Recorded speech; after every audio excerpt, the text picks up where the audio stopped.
Welcome to Along the Rock, brought to you by the Radar Free Press. I'm your host, Kaitlyn Blum. Today with us, we have Danny Langloss, who is the Dixon City Manager.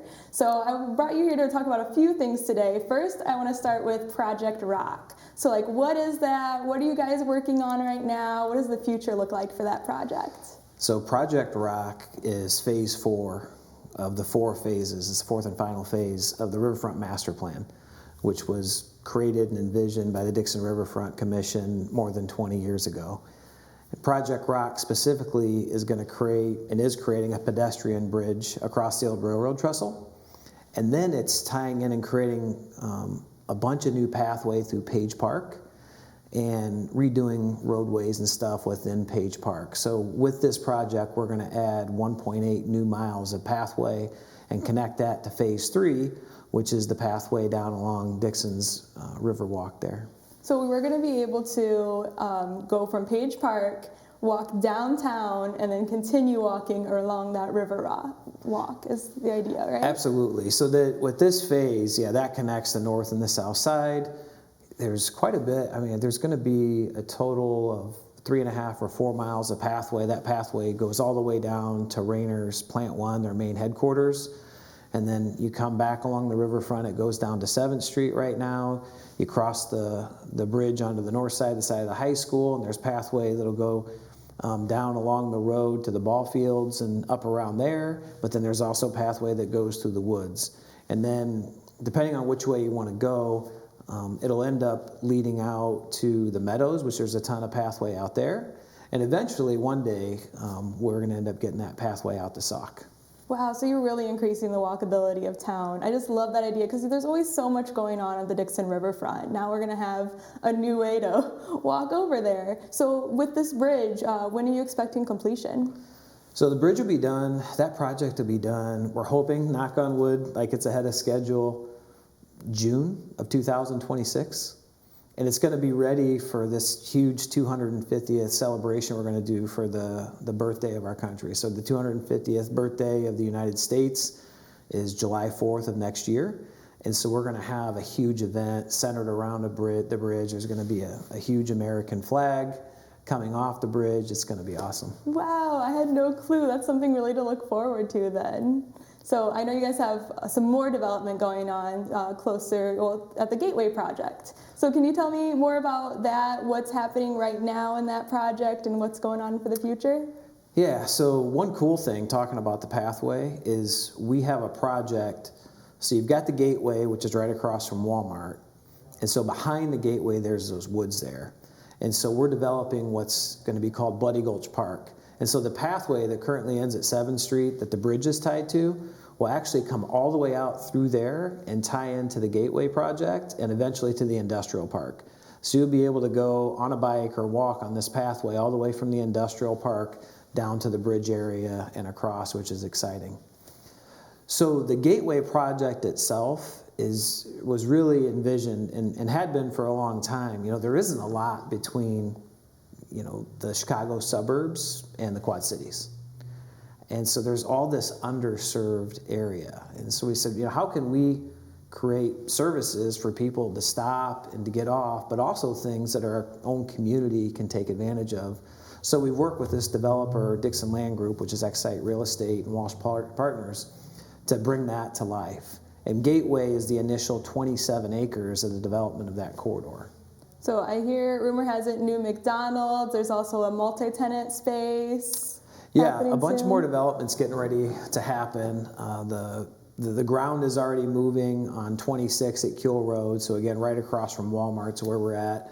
There's a multi-tenant there. It's going to be the home to 4 new businesses, and we're not at liberty to say what those are right now. And then right next door, there's a quick service restaurant that they're looking at putting there. So that'll be really cool. And then up across from Chipotle on that same side is where McDonald's is going to go in.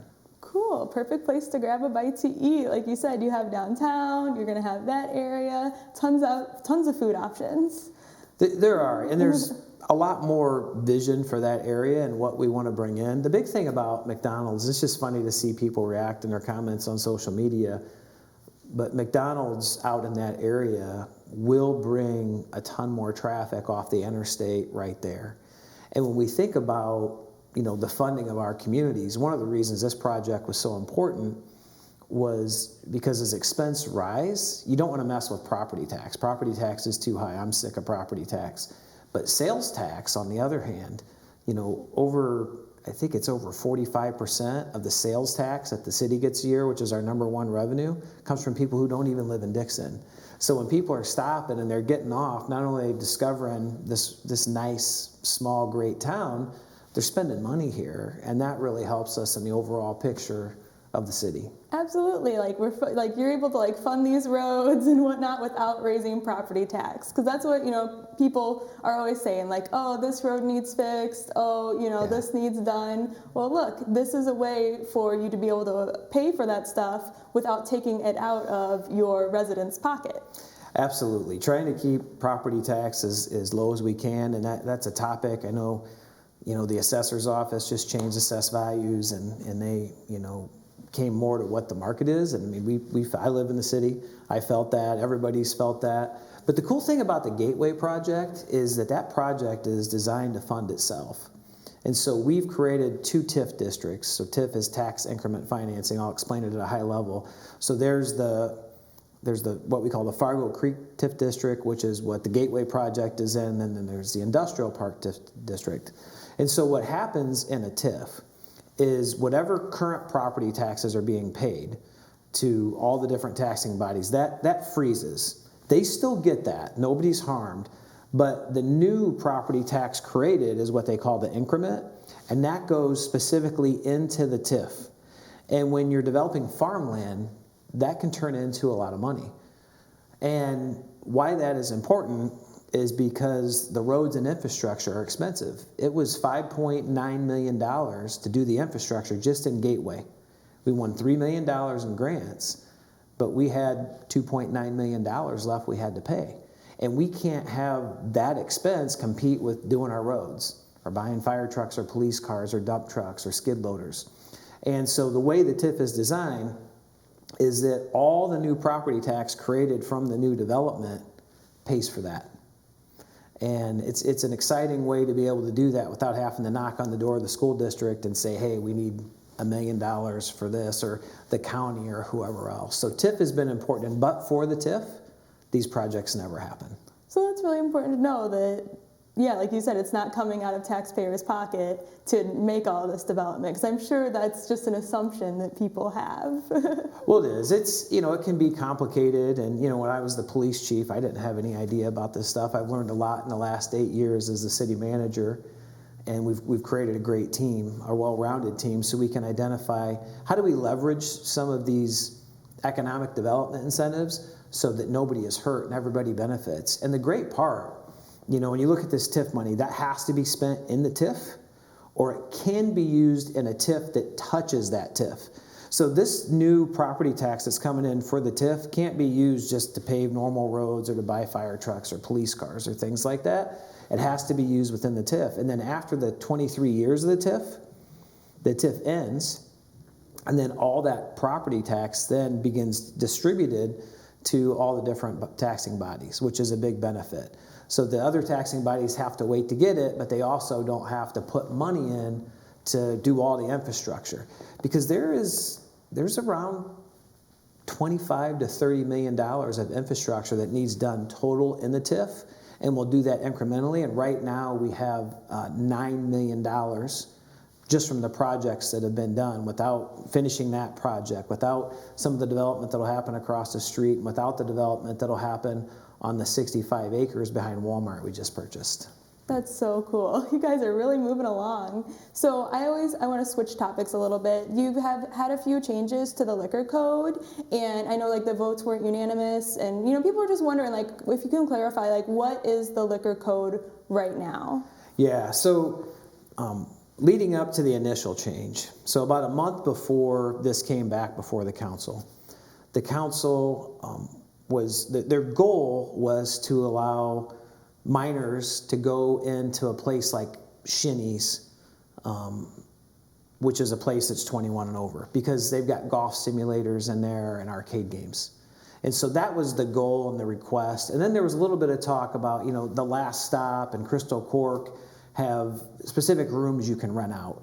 About, hey, if there's a private party for Aunt Louise, you know, I can take my kids into that party. But in order to do that, we want to make sure that's separated from the regular bar because, you know, minors, you know, the strong feeling is minors don't belong in a tavern. Not a restaurant, like not Palmyra Pub, but like Stables or Drifters or Palms.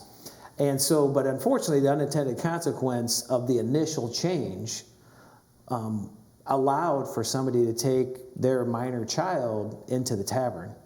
And what it allowed for, my 4-year-old son Theo, it would have allowed me, and I'd never do this, to take him into the tavern, and he could stay in the tavern with me so long as he wasn't sitting at the bar until the bar closed at 1 a.m. Mm-hmm. And that was not the intent of the council. Yeah, for sure. To allow for that. Understandable. So the last change just reverted back. You can still go with your kids to Shinny's and play arcade games and play the golf simulator. You can still, if Aunt Louise's birthday party is Saturday night at Last Stop in the private area, you can still bring your kids into there up to a certain time.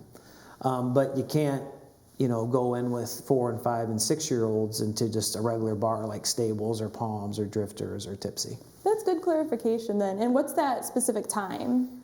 Like if there's, like you said, like a family event going on. I believe it's 9 p.m. Okay, so that makes perfect sense, right? It's bedtime anyway. Yeah. So no, that's good clarification though, because when it's going back and forth, it's like, wait, are they allowed to go to Aunt Louise's party? Yeah. So they're able to go to that party. I don't have an Aunt Louise, so I don't even know where that came from in my head. But yeah, they're able to do that. But it has to be sectioned off. Mm-hmm. There has to be bathrooms and adjacent in close proximity, and there can't be gaming in that room to be able to qualify for that. So those are some caveats that were important to a majority of the council. Yeah, understandable. So is there anything else that you want to add today? We're just excited about all the activity happening in the region. What the good things that happen in Rock Falls and Sterling and Rochelle are good for Dixon. The good things that happen in Dixon are good for those communities. And so we're just excited to see the region thriving. And we couldn't be, more pumped about the team we've created in Dixon and the great work that's being done on behalf of our community. For sure, you guys should be proud. There's been a lot of development in the past several years. So I always like to end on a fun question. It's Friday night, you're in Dixon, where are you eating at? Friday night, so I'm going to get in trouble for this, right? But if I'm being honest, my wife and I are going to Somkit. And, we might hit Crystal Cork right before that. Just an awesome place to get martinis or wine or different drinks. And that's probably what we're doing. I love that. I love some sushi. Some sushi, we'll get a couple sushi rolls, and then, we'll share like the Thai fried rice with chicken. Mm-hmm. And it's one of our favorites. Well, thank you, Danny, for being here with me today. Yeah, thank you, Kaitlyn. I appreciate it. Yeah. I want to say thank you to our listeners and to our production crew as well. Remember that the Radar Free Press is free, so we do rely on those likes, shares, and comments to keep us thriving. And if you want to see more videos like this, check out theradar.online. Perfect.